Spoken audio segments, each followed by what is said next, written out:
Hi friends, എല്ലാവർക്കും മല്ലു സ്റ്റോക്കിലേക്ക് സ്വാഗതം. ഇന്ന് മെയ് 21 നമ്മുടെ മലയാളികൾക്ക് പ്രധാനപ്പെട്ട ഒരു ദിവസമാണ് ഇന്ന്. അത് മറ്റൊന്നുമല്ല, നമ്മുടെ ലാലേട്ടന്റെ ബർത്ത്ഡേ ആണ്. അപ്പൊ നമുക്ക് വീഡിയോ തുടങ്ങുന്നതിന് മുമ്പ് ആദ്യം പറയാനുള്ളത് ഹാപ്പി ബർത്ത്ഡേ ലാലേട്ട. അപ്പം ലാലേട്ടന്റെ ആയിട്ടുള്ള ഒരുപാട് അപ്ഡേഷൻസ് നമ്മൾ ഇന്ന് പ്രതീക്ഷിക്കുന്നുണ്ട്. ഇന്നത്തെ ദിവസം നമ്മൾ കുറെ അടിപൊളി പടങ്ങളൊക്കെ വരാനുണ്ട്. അതിന്റെ എല്ലാം ഒരു അപ്ഡേഷൻസ് നമ്മൾ ഇന്നത്തെ ഡേറ്റിൽ നമ്മൾ പ്രതീക്ഷിക്കുന്നുണ്ട്. അപ്പൊ നമ്മൾ ഈ വീഡിയോ എടുക്കുന്ന രാവിലെയാണ്, ഇതുവരെ ഒന്നും വന്നിട്ടില്ല. എന്തൊക്കെയാണെന്നുള്ളത് ചെറിയൊരു ഊഹങ്ങൾ കിട്ടിയിട്ടുണ്ട്. അത് എമ്പുരാൻ, അതുപോലെ തന്നെ പുതിയ സിനിമ ഒരെണ്ണമുണ്ട്, പിന്നെ ബറോസിന്റെ ഉണ്ട്. അപ്പൊ അങ്ങനെ 2-3 ഒരു പടം എനിക്ക് ഒന്ന് പേരും ഇന്ന് അനൗൺസ് ചെയ്യുന്ന പറയുന്നുണ്ട്. അതെ അതെ. അപ്പം അങ്ങനെയുള്ള കുറച്ച് അപ്ഡേഷൻസ് ഇന്ന് വരുമെന്നാണ് നമ്മൾ പ്രതീക്ഷിക്കുന്നത്. അപ്പം ഇന്നൊരു ബർത്ത്ഡേ മാഷപ്പ് ആയിട്ടാണ് വരുന്നത്. നമ്മൾ എല്ലാ വർഷവും ലാലേട്ടന്റെ ബർത്ത്ഡേ തന്നൊരു മാഷപ്പ് വീഡിയോ ആയിട്ട് വരുന്നുണ്ട്. അപ്പം ഇന്നും ഒരെണ്ണമായിട്ട് വന്നിട്ടുണ്ട്. എന്ന് വെച്ചാൽ ഈ ദിവസം നമുക്കൊരു സ്പെഷ്യലാണ്. അപ്പൊ ഇന്നത്തെ ദിവസം സിനിമാ പ്രേക്ഷകരും അതുപോലെ തന്നെ ലാലേട്ടൻ ഫാൻസുകാർക്ക് ഒരു വലിയൊരു ആഘോഷമാകട്ടെ എന്ന് പറഞ്ഞുകൊണ്ട് നമുക്ക് ഈ ഒരു വീഡിയോ കണ്ടു നോക്കാം.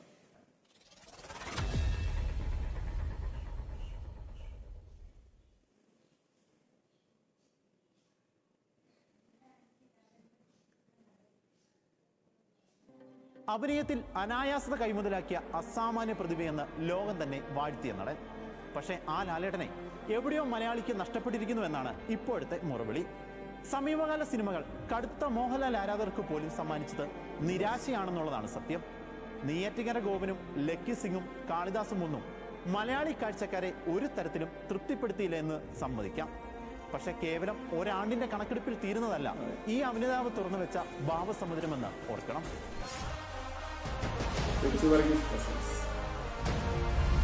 ജീവിതം തുടങ്ങിയപ്പോ ഒരു വാശിയോടെ നേടിയെടുത്ത സിംഹാസനം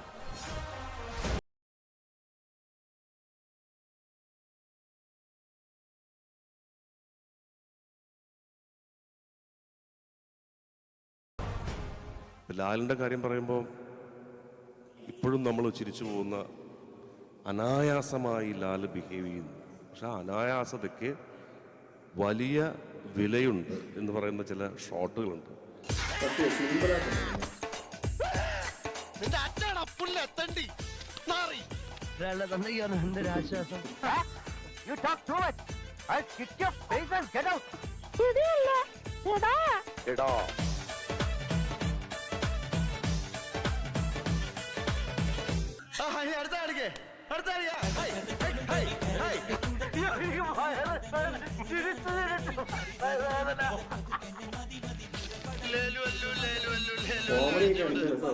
തൊഴിലാളിയുടെ കണ്ണു പറഞ്ഞാൽ സിംഹമായി മാറും.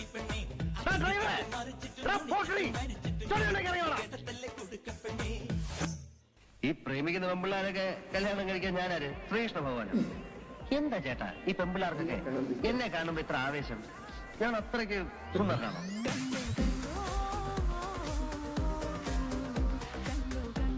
എന്നോട് പറ ഐ ലവ് യു.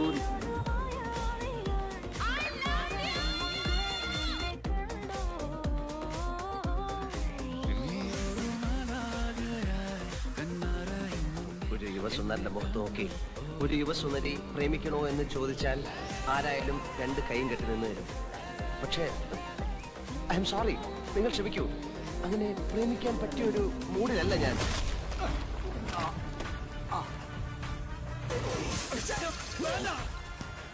ഇത് നമ്മളെ കൊണ്ട് കൂട്ടിയാ കൂടുതലില്ല. ചെകുത്താന്റെ ചോരയാടാ എന്റെ അപ്പൻ്റെത്. ആ ചോരയിലുണ്ടായതാ ചാർലി. ചെകുത്താനും നിഗ്രഹിക്കാം.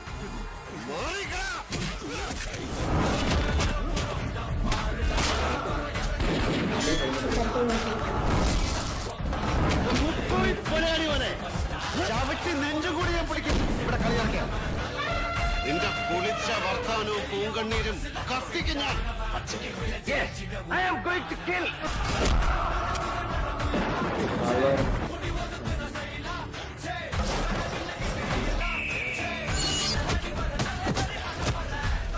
ഇനി ഒരുത്തരെ ദേഹത്തോട്ടാ ഞാൻ അവരെ കൊന്നിട്ടു. ഇത് പഴയ സേതു മാത്രമല്ല, കൊന്നും കൊടുത്തും പേര് തീർന്നവരെ. വാടാ.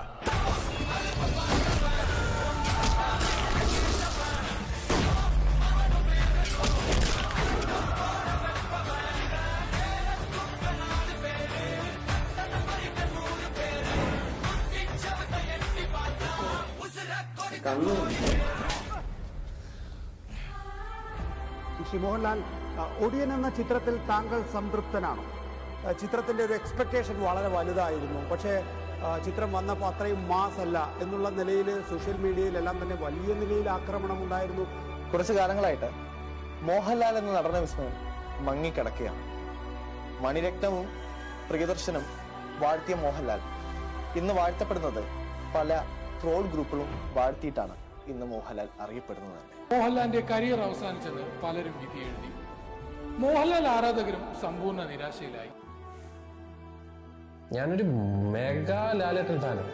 കൊതിക്കുകയാണ് ഒരു ദിവസം ഒരു പെർഫോമൻസും ഒരു സിനിമയും കണ്ടിട്ട് എന്റെ പൊന്ന് ബ്രോ ലാലേട്ടൻ പൊളിച്ചടുക്കി എന്ന് പറയാൻ കൊതിയാവുകയാണ്. സത്യം പറയല്ല, കൊതിയാവുക. പുള്ളിക്ക് കൊടുക്കണമെങ്കിൽ ചെയ്യാൻ പറ്റുമോ? അല്ലെ അതാണ്. മോഹൻലാലിന്റെ താരപദവി അവസാനിച്ചു. പഴയ സിഗ്നേച്ചർ ശബ്ദത്തിലും ശൈലിയിലും മോഹൻലാലിനെ ഇനി കാണാനാകില്ല. ഈ മോഹൻലാലിനെ കുറിച്ച് ഞാൻ പറഞ്ഞിരിക്കുന്നത് അയാൾ മനോഹരമായി അഭിനയിക്കുന്ന ഒരു നടനാണ്. അദ്ദേഹത്തിന്റെ ശക്തി, ഞാൻ പറഞ്ഞിട്ടുള്ള വാക്കാണ് പറയുന്നത്, അദ്ദേഹത്തിന്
മലയാളത്തിലും തമിഴിലും ബോളിവുഡിലും സിനിമ ചെയ്തു ഏറ്റവും അത്ഭുതപ്പെടുത്തിയ അഭിനേതാവ് ആരാണ്? അത് എനിക്ക് തോന്നുന്നത് മോഹൻലാൽ. എല്ലാ ലാംഗ്വേജും എടുത്താലല്ലേ നമ്മുടെ ഇന്ത്യൻ സിനിമയിലെ ഒരു അത്ഭുതം തന്നെയാണ് മോഹൻലാൽ. അദ്ദേഹം ഒരു അവതാരമാണ്. ഒന്നുമല്ല, just his eyes. There's not much of dialogues. അദ്ദേഹം സംഭാഷണം കുറവാണ്, പക്ഷേ he's acted with his eyes. Mohanlal എന്ന നടൻ ബിയോണ്ട് കമ്പാരിസൺ. உலகளவுல ஒரு 10 சிறந்த நடிகர் இருப்பாங்க அப்படின்னா இந்தியால நிச்சயமா போக முடியாது. ലഹരിയുടെ ഭൂതഗണങ്ങളെ കാവൽ നിർത്തി ശിലകളിൽ രൂപങ്ങൾ ഞാൻ ആവാഹിച്ചു വരുത്തും. അഭിനയത്തിന്റെ ഒരു ചക്രവർത്തിയാണ് അദ്ദേഹം. പക്ഷെ ഇന്നും when you see him on screen there's magic in that. നമ്മളെയൊക്കെ എല്ലാ കാലവും അതിശയിപ്പിച്ചുകൊണ്ടിരിക്കുക എന്നതാണ് മോഹൻലാലിന്റെ വിനോദം. മോഹൻലാൽ വിസ്മയങ്ങളുടെ അവസാനിക്കാത്ത ഒരു ഖനിയാണ് എന്ന് ഞാൻ വിശ്വസിക്കുന്നു.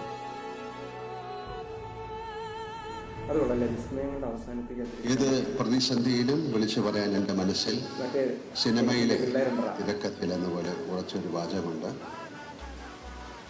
എനിക്ക് എൻ്റെ പിള്ളേരുണ്ട്.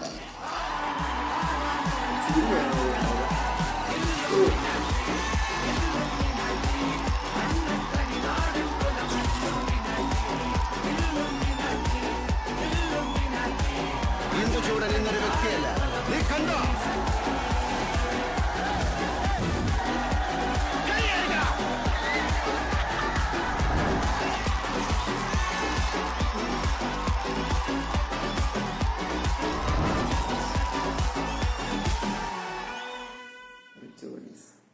താങ്ക്സ് പറയാനുള്ളത് റിച്ചു വർഗീസിനാണ്. പുള്ളി നല്ല രീതിയിൽ തന്നെ കട്ട് ചെയ്തിട്ടുണ്ട്.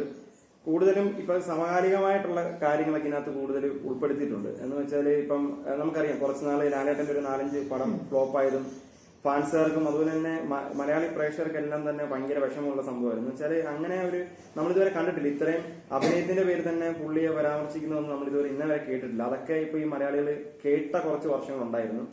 അപ്പൊ അത് ഇതിനകത്ത് ഇൻവോൾവ് ചെയ്യിപ്പിച്ചു. പിന്നെ അതിന് ശേഷം ഒരു തിരിച്ചു വരവ് എന്ന് വെച്ചാൽ നമുക്കറിയാം നമ്മൾ അത്രയും തകർന്നിരുന്ന സമയത്താണ് ജയിലർ സിനിമ വന്നത്. അതിനകത്ത് 2 സീനേ ഉള്ളെങ്കിലും ആ 2 സീൻ അതെ എന്ന് വെച്ചാൽ ലാലേട്ടന്റെ ആ ഒരു പവർ, ലാലേട്ടൻ ഫാൻസിന്റെ പവർ അല്ലെ പ്രേക്ഷകരുടെ മലയാളി സിനിമ പ്രേക്ഷകരുടെ പവർ കാണുമെങ്കിൽ ആ 2 സീൻ തിയേറ്ററിൽ പോയി കണ്ടവർക്ക് മനസ്സിലാവും. അത്ര എന്ന് വെച്ചാൽ ഒന്നും കേൾക്കാൻ പോലും പറ്റില്ല. എനിക്ക് ഇവിടെ നമ്മുടെ കേരളത്തിൽ തന്നെ 50 കോടി മേളിൽ കിട്ടി. ആ 50 കോടി മേളിൽ കിട്ടാൻ കാരണം എന്ന് വെച്ച് കഴിഞ്ഞാൽ ലാലേട്ടൻ ഉണ്ട് എന്നുള്ള ഒറ്റ റീസൺ ആണ്. എന്ന് വെച്ചാൽ പുള്ളിയുടെ ഒരു അപ്പിയറൻസ് മതി, എന്ന് വെച്ചാൽ ബോക്സ് ഓഫീസ് തരിപ്പണമാക്കാൻ. ഫുള്ള് തിയേറ്ററിൽ ഭയങ്കര എക്സ്പീരിയൻസ് ആയിരുന്നു ആ ഒരു സീനില്. അതെ, അതുപോലെ തന്നെ ഇപ്പൊ നേരെന്ന് പറഞ്ഞാൽ ഇമോഷണൽ ഡ്രാമയാണ്. ഇമോഷണൽ ഡ്രാമ ഒരു പടം തന്നെ പോസിറ്റീവ് റിവ്യൂ വന്നപ്പോ തന്നെ ആ സിനിമയുടെ നമ്മൾ കളക്ഷൻ ഉണ്ടായത് 85 കോടിയാണ് ആ പടത്തിന് കിട്ടിയത്. അപ്പൊ ലാലേട്ടന്റെ ഒരു ഭയങ്കര ഹൈപ്പ് പടം അല്ലെ, അതൊരു ഭയങ്കര പോസിറ്റീവ് ആയി കഴിഞ്ഞാൽ നമുക്കറിയാം. എന്ന് വെച്ചാല് പിന്നെ ബോക്സ് ഓഫീസിൽ പുള്ളി ആയിരിക്കും ഭരിക്കുന്നത്. ഇപ്പൊ കുറെ നാളുകൊണ്ട് പുള്ളി തന്നെയാണ് ഭരിച്ചുകൊണ്ടിരുന്നത്. അതിനാണ് ഇപ്പോഴാണ് ഒരു ചെറിയൊരു മാറ്റം 2018 ശേഷം ഇപ്പം മഞ്ഞുമല്ല് വന്നത്. അതുവരെ അദ്ദേഹത്തിന്റെ പേരിലായിരുന്നു ഈ റെക്കോർഡുകളെല്ലാം. അപ്പൊ ഇനിയും വരാനിരിക്കുന്ന പടങ്ങളൊക്കെ ക്ലിക്കാച്ച സാധനങ്ങളൊക്കെയാണ് ഇനി വരാനിരിക്കുന്നത്. അപ്പൊ അതെല്ലാം ഭയങ്കര ഹിറ്റ് അടിക്കട്ടെ എന്ന് പ്രതീക്ഷിച്ചുകൊണ്ട് ഒരിക്കൽ കൂടി ഹാപ്പി ബർത്ത്ഡേ ലാലേട്ട എന്ന് പറഞ്ഞൊരു വീഡിയോ നിർത്തുന്നു. Okay, by.